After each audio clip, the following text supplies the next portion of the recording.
This is Tech for Senior, June 19th, 2023, episode 168. I'm Hewie Poplock and will be your host today. This is a 1-hour show about technology with a Q&A or question and answer at the end. Today, we're talking about security, watching movies at hotels and motels, taking photos in dimly lit places, and my Hewie Poplock's take on Infocom 2023, and then of course Ray's music, and then Q&A or questions and answers. This week, there's a lot going on with us. We've got, of course, today we've got the Tech for Senior. On Thursday, we've got Tech for Senior Live. On Thursday, we also have Learning Chromebooks this week. And that's at 2 o'clock Eastern time, right after the, about a half hour after the Tech for Senior Live. And then I also have a presentation to do on Wednesday evening to the Columbus, Ohio Computer Society. So it's going to be a busy week for me. Bob, I'm sure you've got some things going on.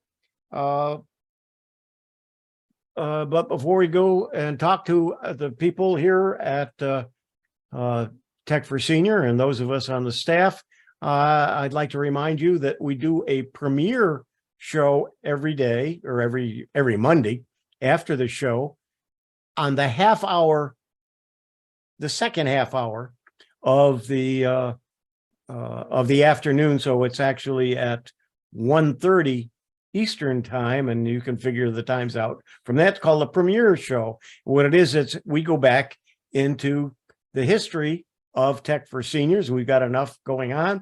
We take some videos from about a year ago. We usually do 2 or 3 of them. And today we're going to be talking about, let's see, where'd it go here on my notes? I just had it. Solar energy for your home with part 2 of Mike Ungerman's series.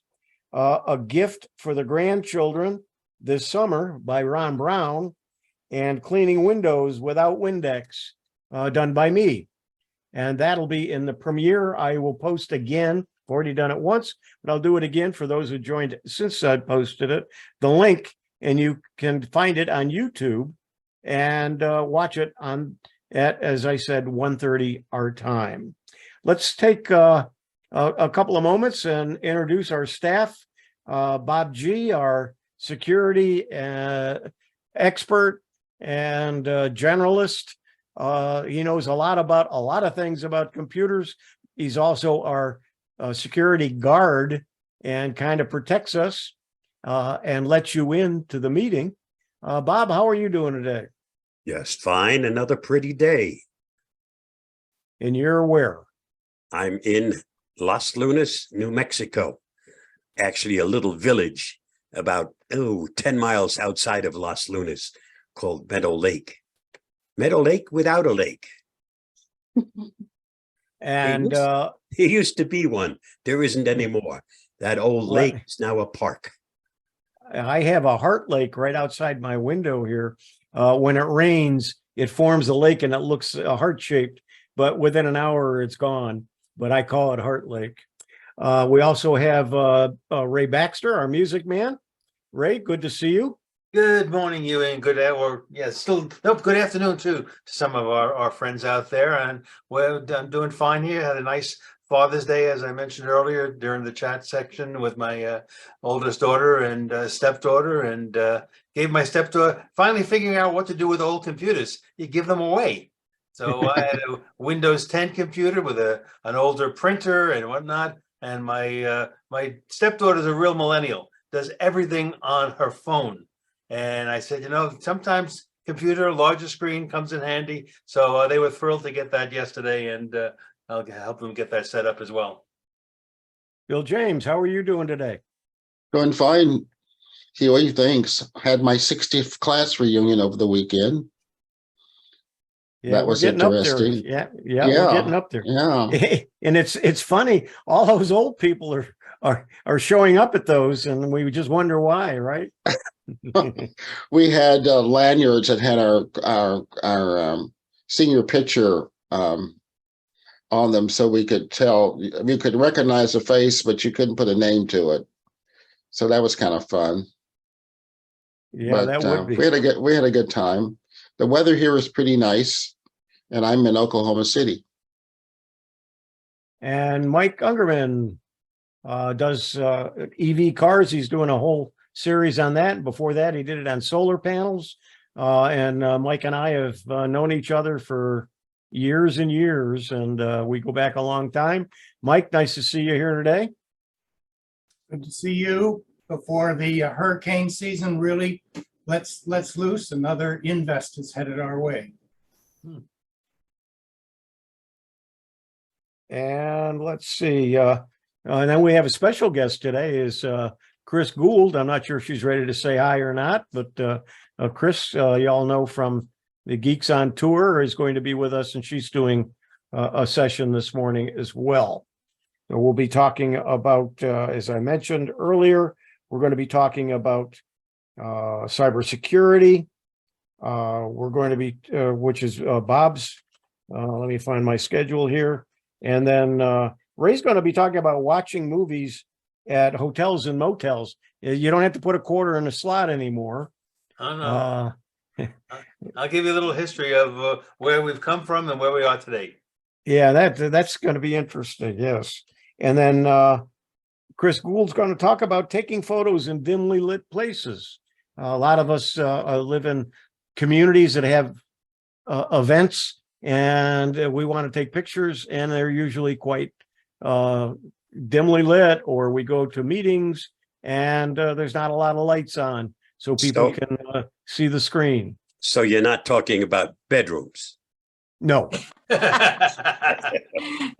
Well, I and don't- I actually, said that- I'll primarily be showing the pictures that you've already taken that were not lit right and how to fix them. So How to fix them. And then I'm going to be talking about Infocom, a show 2023 that I went to last Wednesday, and show you some examples of some of the displays that were there. It really wasn't an end user type of a show, but you're going to see some really fascinating technology. And it's not AI at all. So I immersed myself in technology that didn't have anything to do with AI. So it was a pleasure doing that. All right, I'm going to mute everyone again. So Bob, you'll have to unmute yourself. And Bob, go ahead. We'll get started. Okie dokie.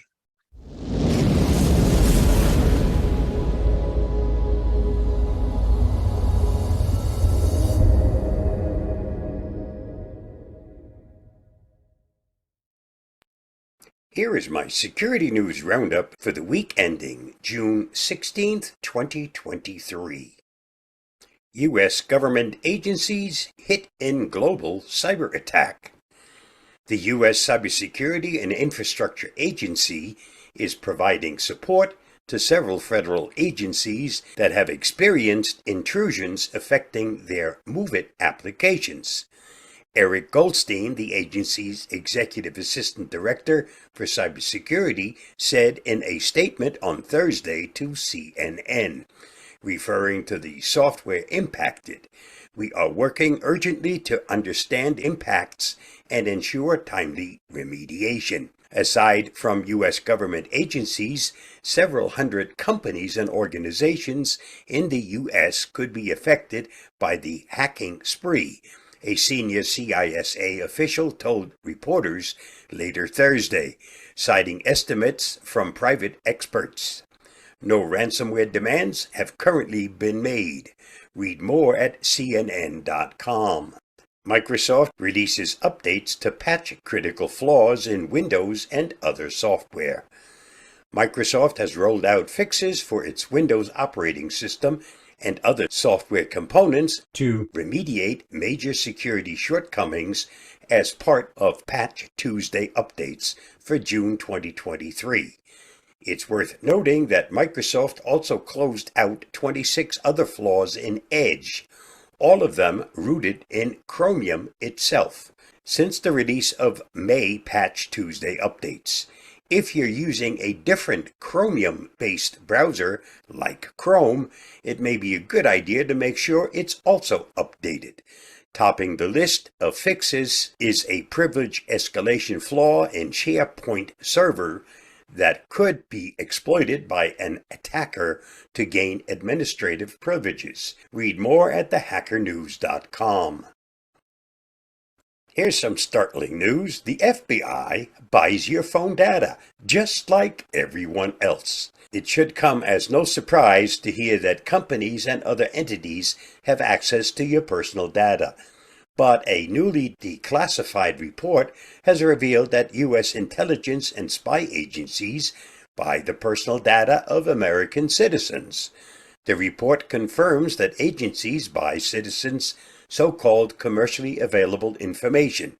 This commercially available data comes from smartphones, connected cars, IoT devices, web tracking technologies like cookies, and more traditional avenues such as public records. Data obtained via purchases include location information, web browsing activity, social media info, and more. Read more at ℏ𝕠𝕟.com.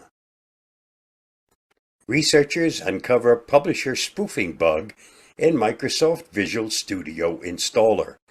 Security researchers have warned about an easily exploitable flaw in the Microsoft Visual Studio installer that could be abused by a malicious actor to impersonate a legitimate publisher and distribute malicious extensions. The threat actor could impersonate a popular publisher and issue a malicious extension to compromise a targeted system. Varian's researcher Dolev Toller said, "Malicious extensions have been used to steal sensitive information, silently access and exchange code, or take full control of a system. This flaw, which was just patched, points out the importance of keeping your system updated." Read more at ℏ𝕠𝕟.com. EU takes major step toward AI regulation as the AI Act moves into final phase. On Wednesday, the European Parliament passed the first draft of the AI Act. It's expected that the regulation will be passed sometime later this year after the European Parliament, European Commission, and Council of the EU finish regulations. The AI Act is a law that focuses on the safe development of applications of AI like ChatGPT and Bard. It puts restrictions on the riskiest uses of the technology, like the use of facial recognition software. The law would also require AI developers to be more transparent by disclosing the data used to create their programs. Currently, the draft contains provisions that would prevent AI tools from generating illegal, racist, or biased content. It's also geared toward making sure that generative AI respects the international human rights laws. Read more at androidauthority.com. Google's ads business violates antitrust laws. Should break up, EU says. Earlier this year, the U.S. Department of Justice sued, opens in a new tab, Google for breaking antitrust laws with its advertising business. Now, Google is facing the same challenge overseas in the EU as well. Google has a very strong market position in the online advertising technology sector.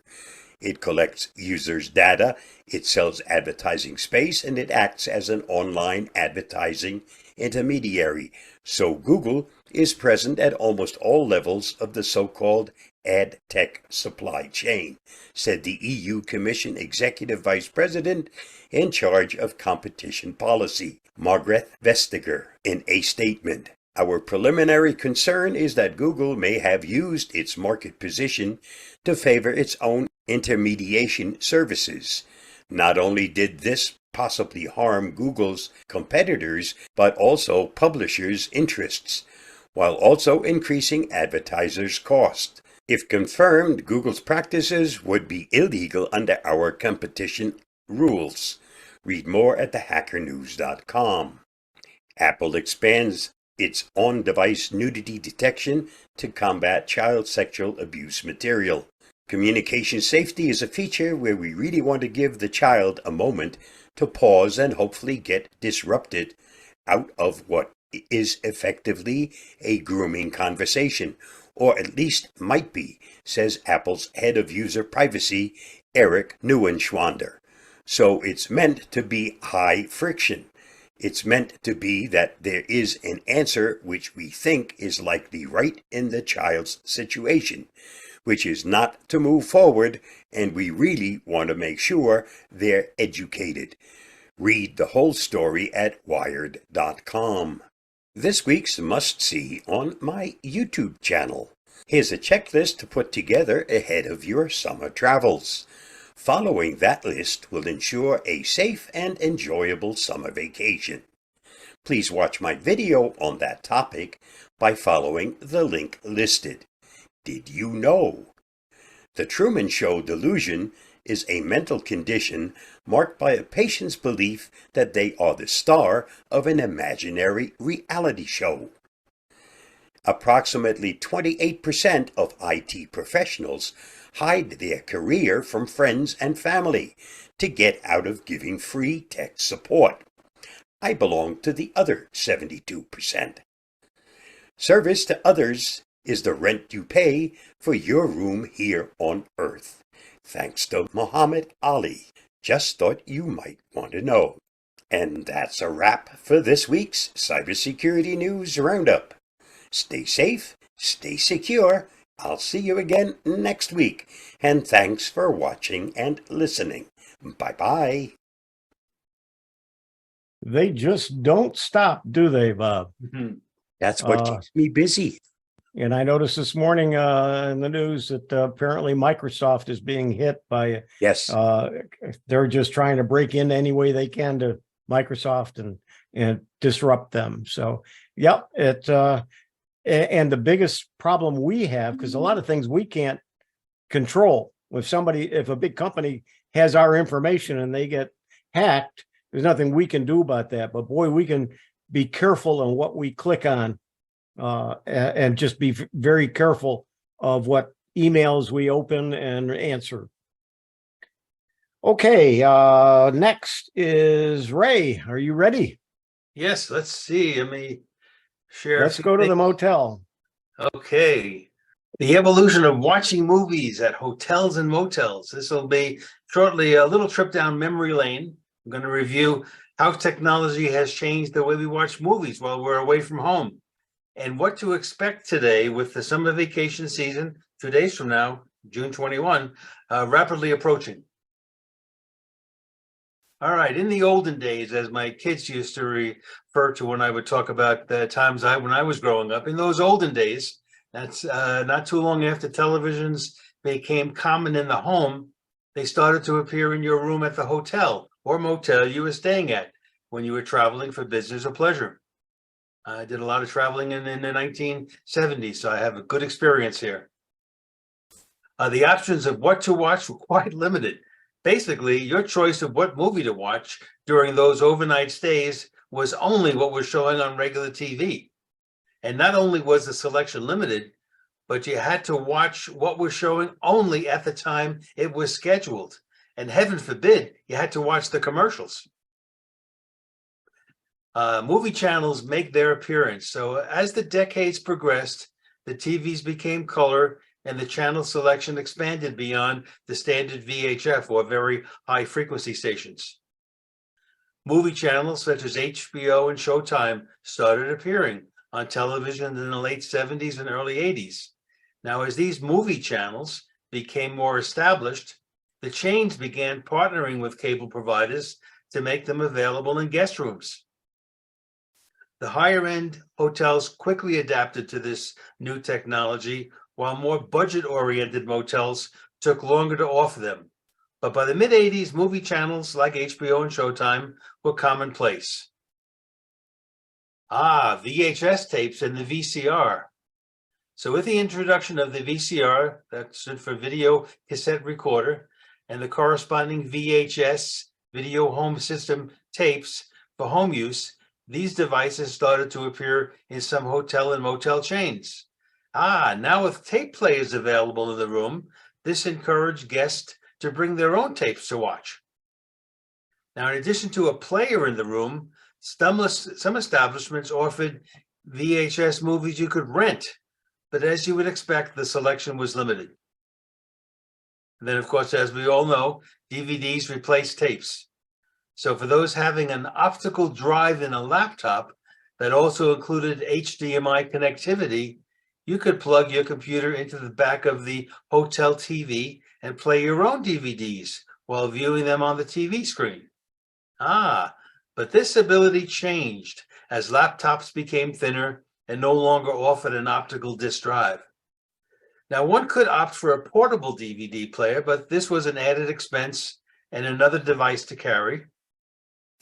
So as DVD discs became more popular, DVD players started to appear alongside the television in the hotel room. So this gave us another option. Now, speaking of other options, for laptops without an optical drive, one could use an HDMI cable to connect to the hotel TV to play the movie video files that may already be downloaded on your laptop. Good idea. However, often these would be movie files you were required to purchase and download, and that could be expensive. Or this was maybe DVD and Blu-ray discs you converted to computer files, but this process could be time-consuming and for some of us challenging. So while your smartphone hotspot would be an option, consider you'd be using your data allotment. That would be an added expense unless you had an unlimited plan. Streaming to the rescue. So when Wi-Fi first became available for hotel guests, the speeds offered were barely satisfactory for checking email and basic surfing, let alone having the bandwidth for all the rooms to be watching movies at the same time. The option to pack a small streaming stick like the Roku, Google Chromecast, or the Fire TV stick was possible, but many hotels used what was called captive portals for their Wi-Fi, which would restrict that kind of usage. All right, here we're up to now today's hotel streaming services. So many motels now provide a service allowing guests to log into their personal streaming accounts, such as Netflix, Hulu, Amazon, Prime Video, etc., and use their own device, be it a smartphone, laptop, tablet, to watch a movie on the television in their room. So recently, Carol and I stayed for 2 nights at the High Country Motor Lodge in Flagstaff, Arizona, as we spent a day visiting, walking, which not exactly hiking, and driving around the Grand Canyon South Rim, Grand Canyon being one of my favorite places on the planet. Now, the following video greeted us when we turned on the room television. Ready to stream your favorite apps on this TV? It's as easy as 1, 2, 3. First, connect your mobile device to the hotel Wi-Fi network. If you're not sure which one to connect to, the name of the hotel's network is listed at the top of the screen. Then, scan the QR code on the right, or open an internet browser on your device and go to— Are you sharing sound? I thought so. Then No, enter the 9-digit code that's it's on not the coming screen. through. Sorry. Check the terms and service box. I can hear it fine. Then, on your device, open the app you want to watch and tap the cast button that looks like this. You are now all set to watch your content on this TV anytime during your stay. Enjoy! All right, so when you tap that button, you come to this page on the browser, and it's called getstreaming.tv. And the code from the TV is entered to start the connectivity. And if you're having trouble, there's a list of solutions there on the right-hand side for common issues that could arise. And there's even some additional specific instructions for iOS devices. Now, for me, the connection process was simple, and there was no extra cost to use this service, as there would be perhaps with renting a movie. The setup took less than 10 minutes, maybe even took less than 5, and I was able to complete the process using only my smartphone to connect my Netflix subscription. Now, as the movie played on my phone, it was cast to the TV screen automatically as well. Now, this may have been the first time in recent memory that I did not bring a laptop on vacation, but instead, just like a millennial, I used my smartphone for all my communication needs. It is wise to have your phone plugged into an electric outlet so the battery won't run out in the middle of the movie. Now, final thoughts. Here is the most important point to remember from what I'm presenting this morning. Before leaving home, before you leave home, it's important to have the corresponding streaming service app already loaded on your device, rather than contending with downloading it at the hotel and by chance you don't recall your streaming service passcode. Imagine the process you'd have to go through then. But if you do that, now you're prepared for the summer vacation season, enjoying your favorite movies and shows while on the road again. All right, thank you very much, and the end. Thanks, Ray. Great. And brought back a lot of memories. I can remember driving down the road and the signs would say free TV. So that was a come on. And then it was free color TV. Yeah. And then it was Wi-Fi, and then it was free Wi-Fi. So life goes on and changes and updates with the technologies, even for motels. As you know me, I love to go back down memory lane. So that was fun for me to put that together as well. Yeah, I think we all can relate to that. Thank you very much. Very good. We have a special guest today. You all know Chris and Jim, the Geeks on Tour, and Chris was here last week, and she's here again this week. And today she's going to be talking about taking photos in dimly lit places, or those you already took in a dimly lit place and what you can do with them. So Chris, take it away. Great. Thanks, Hewie. And just on that last topic, it reminds me of the fact that Cracker Barrel swore they were never going to offer Wi-Fi because they didn't want guests to be on their phones. Guess what? They're offering Wi-Fi now. Welcome And to you, the and you 21st can century. pay with a QR code on your bill now. Yeah. Okay.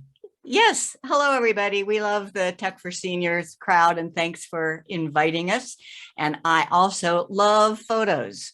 I have approximately 100,000 photos in my Google Photos account. I am a Google Photos product expert. I have an iPhone and an Android, so I love figuring out all this stuff.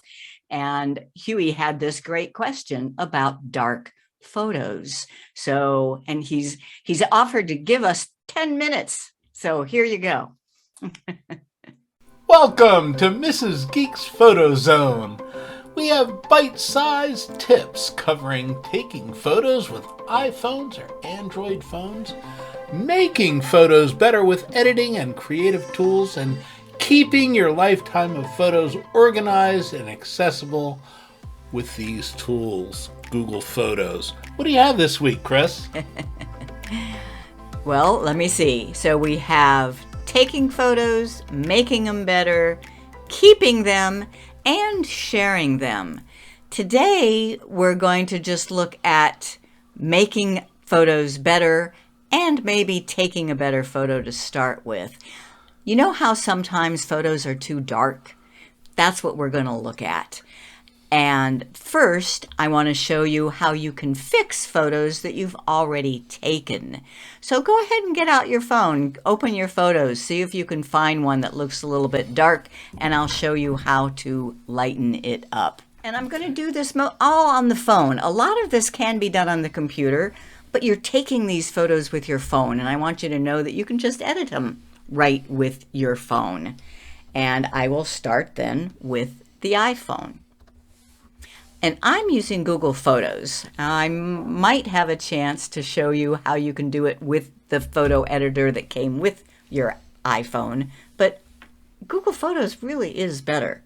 So let's look at this photo. It is really dark. All I have to do is tap the edit button, which is the one in the middle. It looks like little sliders on 3 adjustment lines. I'll tap Enhance. boom.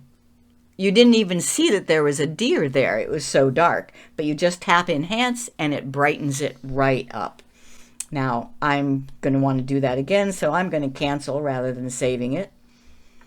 Now, how about this guy, though? This was a good-looking guy in Italy.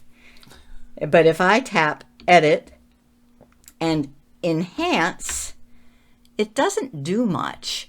What I want is where his face is so dark in the shadows. I want to brighten that up. Well, there's an extra feature. You have to scroll over until you see adjust. And this feature exists both on the Apple Photos and on the Samsung Gallery as well. It's called shadows. So I find the one called shadows. There's a whole bunch of adjustments here. I find the one called shadows, and now there's a slider. The greater the number in the slider, the more light goes into the shadows. Look at that. Just makes his face come to life there. So, isn't that great? You can have a dark photo and you can make it better. Now, that was on the iPhone.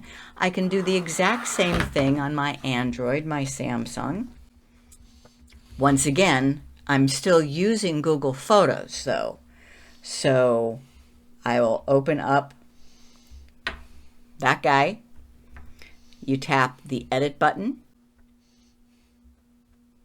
and then enhance, and it doesn't do enough.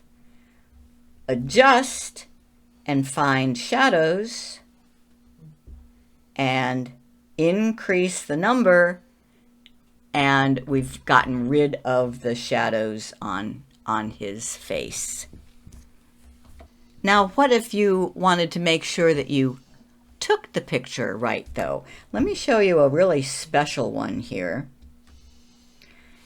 And this was outside and it was really dark. You can see there's a full moon up in the sky here, and this is a light in a doorway. Let's see if we can fix this. Edit. And I'm even going to try this premium feature here called Dynamic. You have to be a paid subscriber to Google Photos to use this one. I'll tap Dynamic, and it's a lot better. You can see that there's a fountain here. But let me show you, if you, before you took the picture, put your phone into night mode, there's what you'll get. And that is just beautiful. So what do I mean by night mode? If you have, this is a Samsung camera,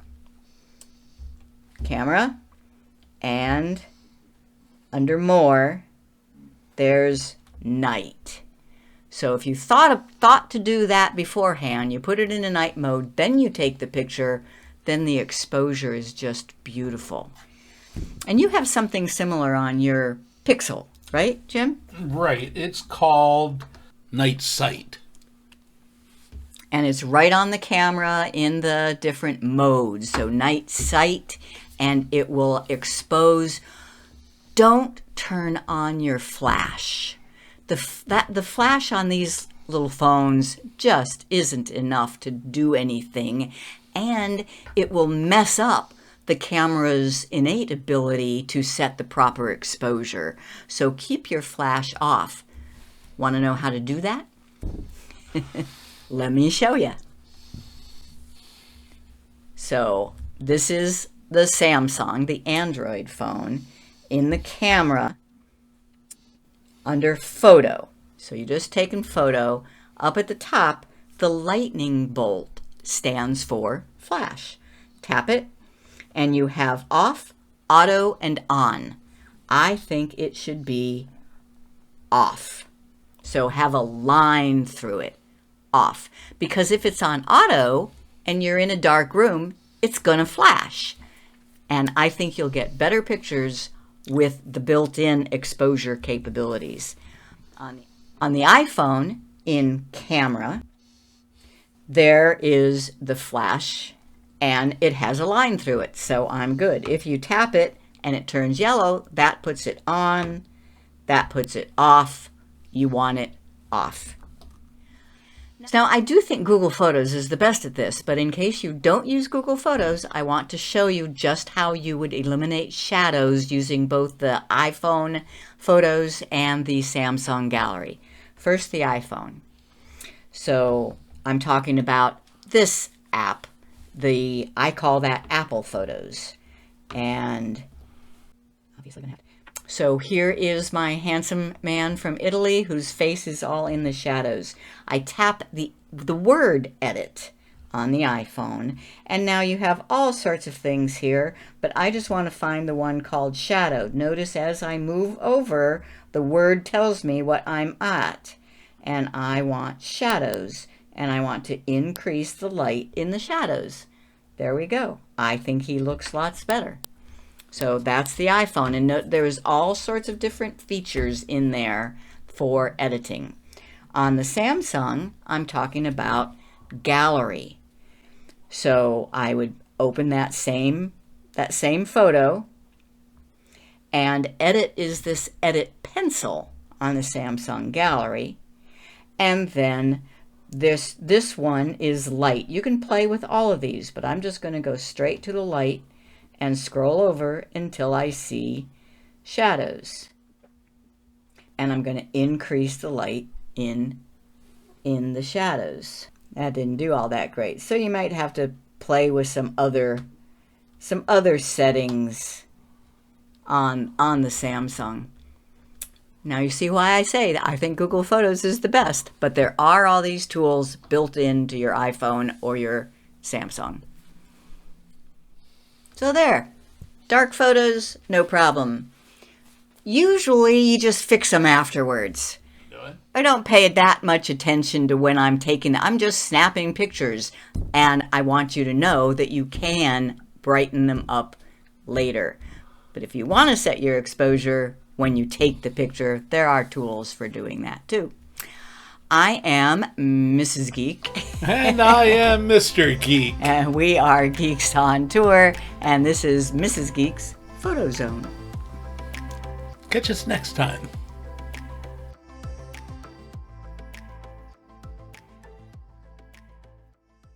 Advice. Thanks, Chris. Back when we used film, if you got a dark picture, you had a dark picture.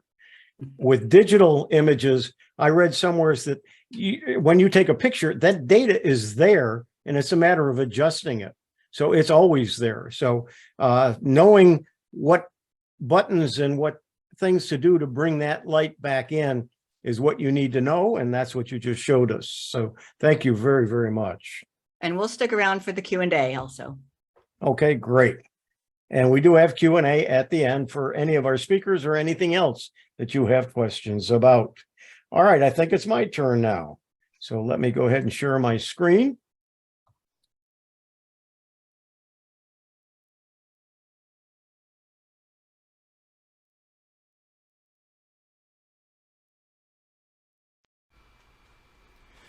My take on Infocom 2023. I'm Hewie Poplock. I attended the Infocom in Orlando on June 14th, 2023.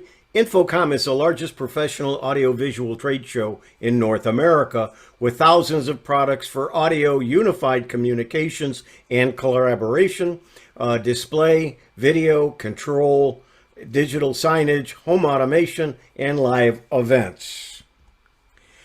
It was a huge show. Here is the expo floor plan. I increased the size of what it looked like so you can get an idea of how many booths and how big they are. First thing you do when you go anywhere is where you're parking in a huge lot, you want to take a picture of where you're parking, and that's what this is. I'm at the Orange County Convention Center in Orlando. As I was walking across the entrance to the convention center, I could see on either side the floor plan for the expo, and I want to show you on one side and then on the other side. This is before it opened up. Waiting for it to open at 9 a.m. on that Wednesday, they had a ribbon cutting and then let us all in. The first booth I went to was Shocks, which used to be called Aftershocks. And since I own a couple of these bone conduction headsets, I wanted to talk to them and see what's new. They do have a new model out. Talk to Kim from Shocks. I talked to her about tech for seniors, and she was quite impressed. Right next to them was Zoom.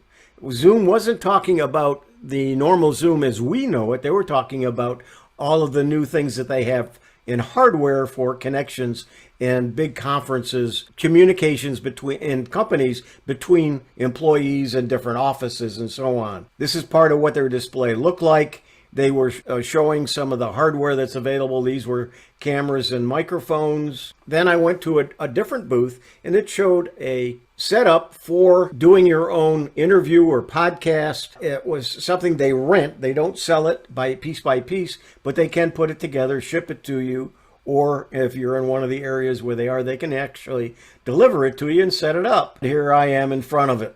And again, it's like this. I like the idea of the camera on top of a flat box around the screen. One of the other things I was very impressed with were the large signage companies. And when I say large, they were large, and you're going to see several of them as I progress. This is one that was a corner view and 3D as well. So let's kind of zoom in on it. You can see the 3D where part of the Stingray was outside of the actual screen or the aquarium. As you can tell, it is a corner, so you could be on one side or the other, and it was just gorgeous. Let's see what it really looks like. This is a large panel, very thin, and you can see that with that person walking by, it's huge. And then on top of it, they had some other signage as well. But isn't that gorgeous? It's just an example of some of the signage that was available using LEDs. Let's take a look at this up close. Now he's going to put his hand on the globe. It looks 3D, but it is just a round globe. Now here's some more. As we look up, we can see that same video on other large screen devices. Just unbelievable. Again, here's some more. One of the booths had a podcast by appointment, and different people could come in and use the studio, which was set up by one of the employees of this company who was doing it in previous Infocom, stayed dormant, wasn't being used, and he suggested let people use it throughout the show. And so these are people who had nothing to do with the company that were just using the facility to create an edition of their podcast. So a video, so you can see some motion, nothing big. This was gorgeous. As you can see, let's take a look at it. It's huge.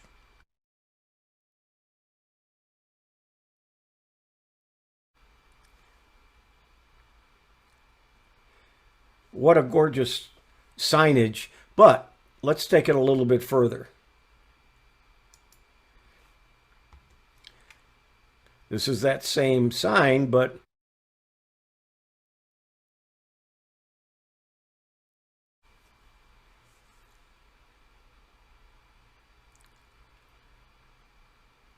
it steps out of the picture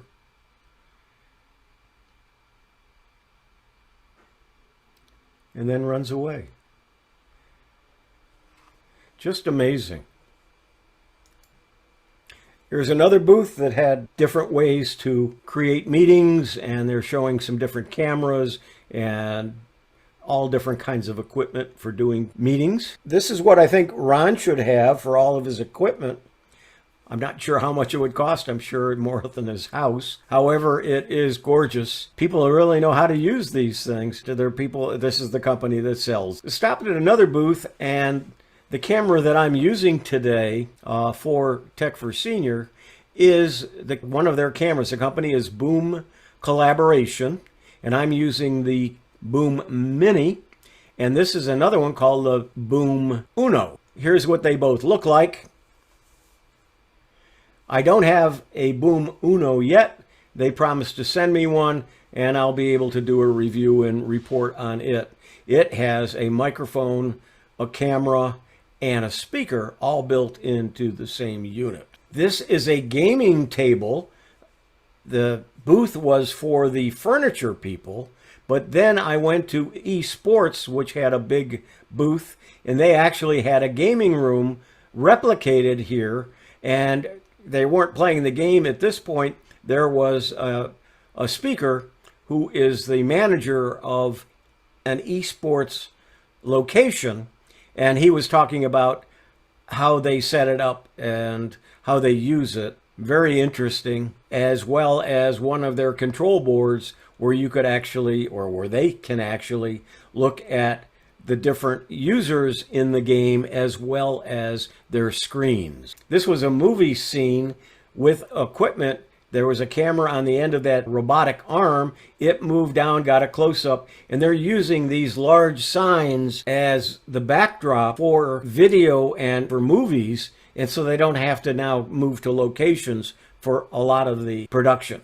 This is another LED screen, that one in the back, the blue one. There was somebody standing on the platform in front of it, and then I watched them. They actually were able to move different items. They could move the shoes around, the buttons around. In other words, it's an active screen on top of it being gorgeous. Oh, I like this one. Just amazed. And that's all done with LED screens in a circle on a pedestal. Just gorgeous.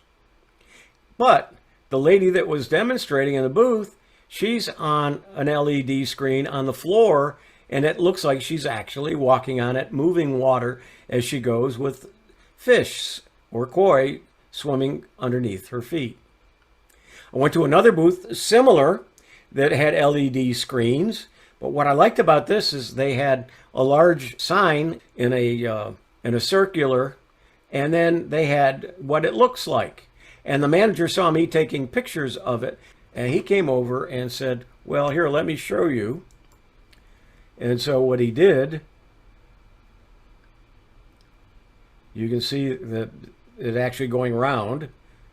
And then what he did was to take that sample. We'll be there in just a moment. This is all LED screens.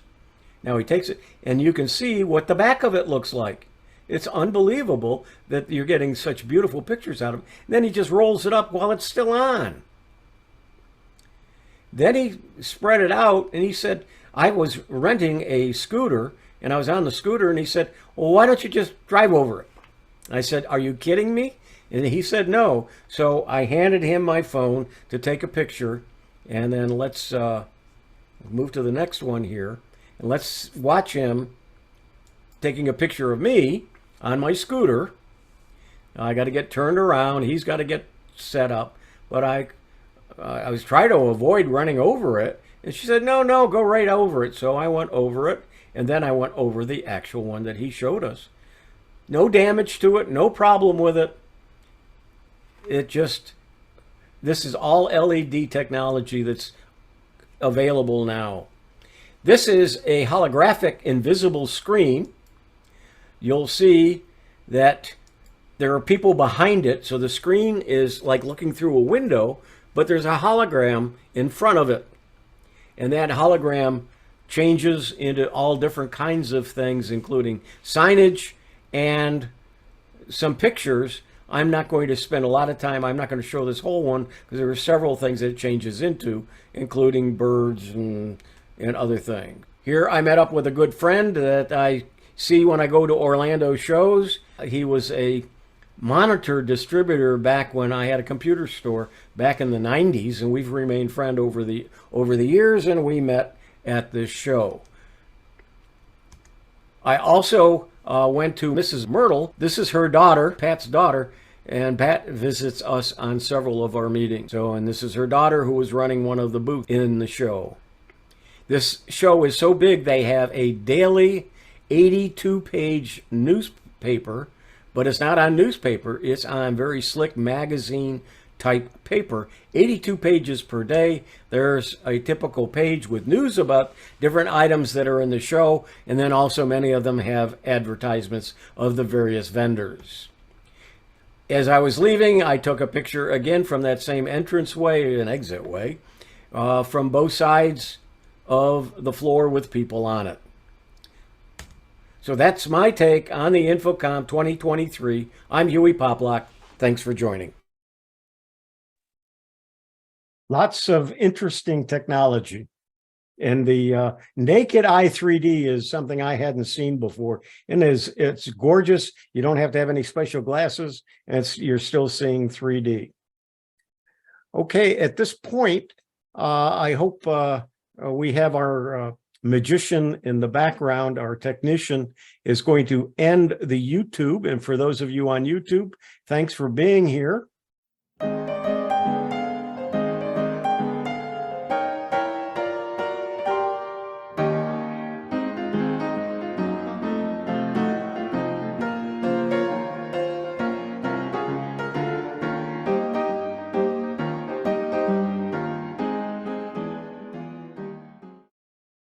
And I think we're ready to go.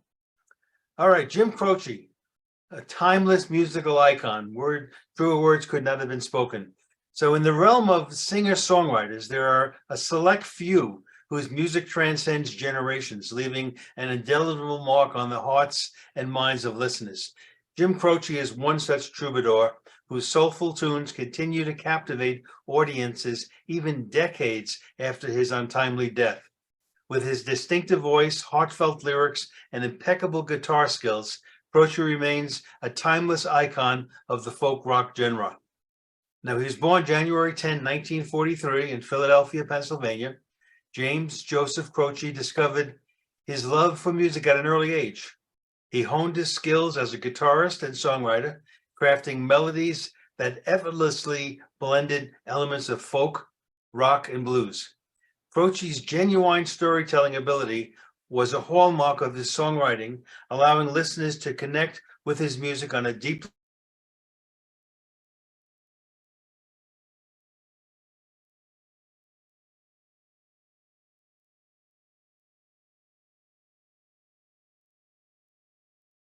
Ray, we lost your audio.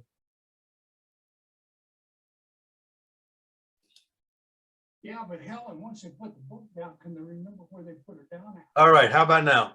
Yep, you're back. Okay, so Croce's rise to fame was not without its challenges. After struggling to find success in the music industry for several years, he finally signed a record deal with ABC Records in the early 1970s. It was during this time that he released his breakthrough album, You Don't Mess Around with Jim. The album spawned his hit singles like the title track, Operator, That's Not the Way It Feels, and Time in the Bottle, which would become one of his most beloved and enduring songs.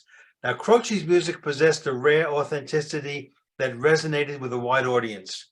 His lyrics often touched upon themes of love, heartbreak, and the struggles of everyday life. In songs like I Got a Name and Photographs and Memories, he delved into the human experience, weaving tales that were both relatable and deeply emotive. Croce's ability to paint vivid pictures with his words allowed his songs to transcend time, making them just as relevant today as they were when they were first released. Tragically, Jim Croce's promising career was cut short when he died in a plane crash on September 20th, 1973, at the age of 30. The world was robbed of a truly gifted artist who had so much more to offer. Despite his premature departure, Croce's music continues to make an impact long after his passing. All those above comments were from chat.openai.com. Now, it was 8 days before Adrian James Croce's second birthday when his father died. AJ's life has been more than its share of personal tragedies, including being temporarily blinded for years caused by abuse from his mother's boyfriend, and in 2018, his wife dying of a rare heart virus, leaving him to raise 2 young children on his own. Now, not surprisingly, AJ has chosen a musical career with songwriting and the blending of various music styles, with a debut album, That's Me in the Bar, released in 1995. More recently, he has paid tribute to his father's musical legacy. So in recognition of Father's Day, I've combined 2 short video clips that first show home movies of Jim and AJ, then followed by AJ performing my favorite Jim Croce song, Time in a Bottle. While I'm a day late, I'd like to wish all the dads a happy Father's Day, reminding us time is valuable. Take advantage of it while we have it. Yep. Great music too. Well, that does our show. We are now going to go into the Q&A section. And Ray, thank you. That was great music to end this hour of my first full meeting. And with Ron not here, he'll be back in a couple of weeks. Next week, again, I will be host. And I want to thank Chris for coming aboard today and filling in with her great presentation. And of course, our staff as well. So we're open to questions. Raise your hand by hitting the button in the reactions, and let's see if we can answer some questions or field your comments. Please don't unmute yourself unless you're ready. And I'm going to mute that person. And so go ahead and Taken care of. Thank you. All right. Any questions, comments?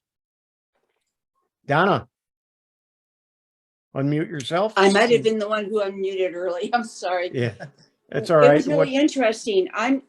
Because I had to move around, I'm logged in on 2 screens. One is a Linux machine and the other one's my iPad. On the iPad, I was able to watch Ray's video, but on my other machine, I had Ray in the corner and I had someone's window screen. I've never had that happen before. I don't know whose window screen it was, but I don't have windows on this machine, the laptop, and I don't know how that happened, but I didn't see Ray's video, and I was tuned in. I could see Ray in the small panel. I'm just giving you a heads up. That was a very strange thing, and I would have missed the video if I didn't have 2 devices. Were you trying to watch it on YouTube? No, I'm on Zoom. On both cases. On both But cases. just- I I know, appreciate I'm you just- letting us know. Okay. Okay. Thank you. All right. Not sure what happened. Bill, you're next. Yes, I wanted to let everybody know that in chat, Mike Ungerman put up a list of different performers that have died in aircraft crashes. Yeah, that's interesting. I knew of a good many of them, but there were some names I hadn't seen before. I wonder what a timely aircraft crash would be. The one you got on. One where you're not a passenger. Right. Yeah. Any other comments, questions? What'd you think of the LED screens with the naked eye 3D? They're one of the. I want one, at least one. Yeah. Yeah, what kind of prices? They didn't talk about prices at all, and I didn't. They're prototypes. But the lady standing on the one LED screen where, as she walked, it looked like she was moving the water, was just amazing. And the one of the, was it elk or a moose, walking out of the screen and then disappearing. It was just, seeing it live, it gives it a lot more oomph than on your TV screen or on your computer screen, but it's still, you could see the 3-dimensional part of it. George, your hand is up. Can you hear me? Yep. Chris, I don't like the new Google Photos. I don't know. I stepped away for about a half an hour. I had to deal with it. But is there a way of switching back to the original Google Photos edit where I get the default little icons for on the right-hand side when I go to edit the pictures? What I'm getting now is a strip of the different filters that one can apply, but I don't see the icons I used to get, and there's no original. You're talking about on the computer, right? On the web version, right? I don't even have that yet. So I don't even know what it looks like because I'm not getting it yet. But I don't know how I got it, but it sure is Rolling it a out. They're rolling it out. downgrade. They're rolling it out. What they're doing is trying to give the options on the computer web version that we've had on the phone for a long time now. So no, there's no going back. Oh, really? Yeah. Whoa. I mean, you Okay. should have things like dynamic and Yeah, I got photo dynamic, vivid, luminous, radiant, and all blur these things, but background, background blur. You should have that now. No magic eraser yet on the web version, well, I but just, I'm an old fogey, and when I get used to using something fairly proficiently, I like an option to stay we there. don't like change. Oh, that's what they said when they brought in this new database at my work, and I gave it up. Yeah. I always say everybody likes change as long as it happens to somebody else. No, I don't mind change. I'm all for change, but I do like the option to do the other one, and I don't know why they didn't make that option available to stay with the other one, because I don't even see an original. Like I used to be able to switch back to the original. There's no switching back. Okay, well, what you can do on the phones, I assume this is what is now on the web version, is you just uncheck the thing that you checked. If you tapped on enhance, it turns blue. If you tap on enhance again, it undoes what you just did. So that's like going back to original. And if you saved edits, you now have a revert if you want to just go all the way back to your original. It's going to cause some problems for us. I did a video on those new features. You'll find it on my YouTube George, channel. just You'll find don't get it. old. You have man. them. Just You'll find it. Yeah. You'll also find it on our Facebook page. Okay. All right, Mike, you're next. 2 comments. The first comment is I still use Picasa and love it. So You're not alone. they don't let you download it anymore, but the old version is, if you downloaded it, the exe file is installable and right on up to Windows 11. On Windows. Yeah. It doesn't work on Mac at all anymore.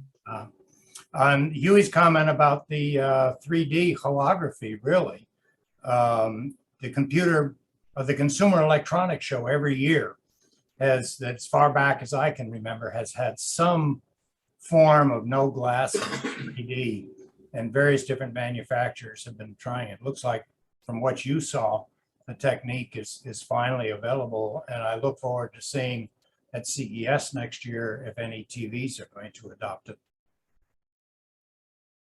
Question now is, when will it be affordable? Yeah. Yeah, it's always for big displays. A lot of the show was for concerts and huge venues and so on. It's not for our house, but the LED TVs are available now, but I don't think they're using some of that technology yet. But I'm sure they will. It just is just riding over it with the cart in me, and nothing happened to it. Is just mind-boggling. Other question Drew, I have is how much bandwidth will this require if it were being done through streaming? Yeah, that's a good question. And how much will somebody like Comcast allow you to actually have when, my limited access, I highly doubt I could use that kind of technology without it stuttering with every frame. Now, who was it? I think it's Comcast is got now fiber optics up to 10 gigabits. Yeah, at a fantastic price too. Oh yeah, $300. Right, per month. A month. Yeah. Well, I was that pay way- 90 for 1 gigabyte. So It was that way when 4K streaming first came out, and now you can get 4K streaming from just about every streaming service. It's just a matter of time. Eventually, it'll get here. Some of us only have limited time, so. Well, that's true.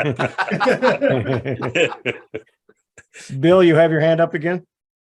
Yes, I was thinking of the old movie Vanishing Point with the bulldozer across the road, and if they had a hologram, there wouldn't be any bulldozer to hit, but the speeding car would think so and would stop. Yeah. Okay, I put a reminder again in the chat box for the premiere, which will be on the half hour. And if there are no more questions, we'll end it here. I want to thank everybody. I want to thank everybody that did a presentation today, and for all of those who sat through and enjoyed, I hope, and learned some things. And we'll see you Thursday for Tech for Seniors at Tech for Senior Live on Thursday, and then Learning Chromebooks right after it. And if you're in Columbus, Ohio, we'll see you Wednesday night. Thank you all very much for coming. Thank you, Huey. Good job today. Bye. Did a great job.